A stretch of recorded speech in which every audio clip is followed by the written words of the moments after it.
আমি আমার জায়গায় চেষ্টা করি যে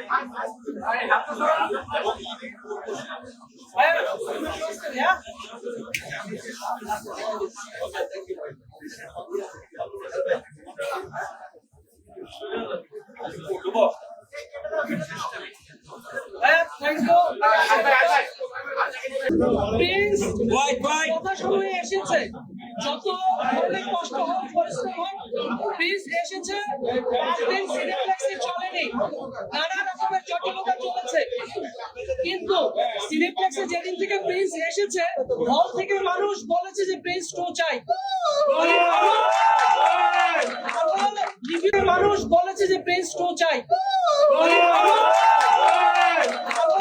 রিভিউ দিয়েছে প্রত্যেকটা মানুষ ভালো রিভিউ দিয়েছে, এবং এই রিভিউ থেকে আবার মানুষ হলে গিয়েছে, এখনো হলে যাচ্ছে এবং সর্বোচ্চ শো নিয়েই প্রিন্স আছে।